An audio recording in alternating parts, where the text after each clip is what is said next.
جو شخص کسی روزے دار کو پانی پلائے، حق تعالیٰ قیامت کے دن میری حوض سے اس کو ایسا پانی پلائیں گے جس کے بعد جنت میں داخل ہونے تک پیاس نہیں لگے گی۔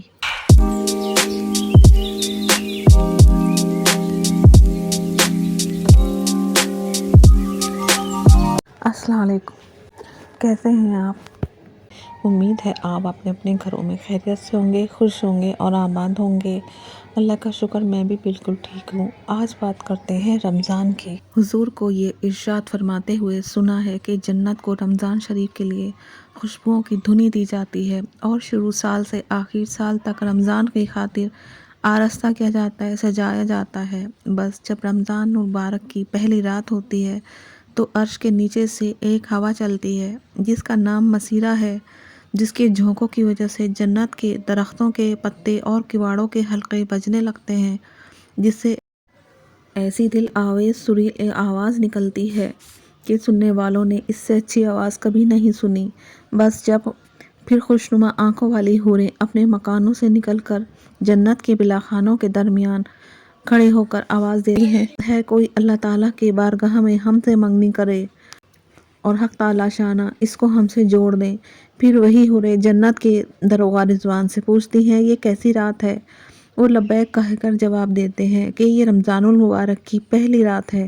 جنت کے دروازے محمد صلی اللہ علیہ وسلم کی امت کے لیے آج کھول دیے گئے ہیں۔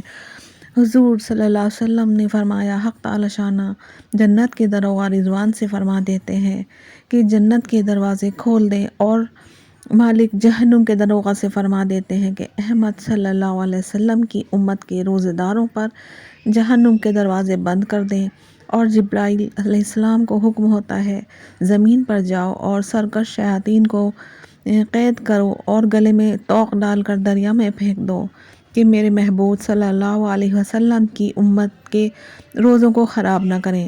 نبی کریم صلی اللہ علیہ وسلم نے یہ بھی فرمایا کہ حق تعالیٰ شانہ رمضان کی ہر رات میں ایک منادی کو حکم فرماتے ہیں کہ 3 مرتبہ یہ آواز دے کہ ہے کوئی مانگنے والا جس کو میں عطا کروں، ہے کوئی توبہ کرنے والا کہ میں اس کی توبہ کو قبول کروں، کوئی ہے مغفرت چاہنے والا کہ میں اس کی مغفرت کروں۔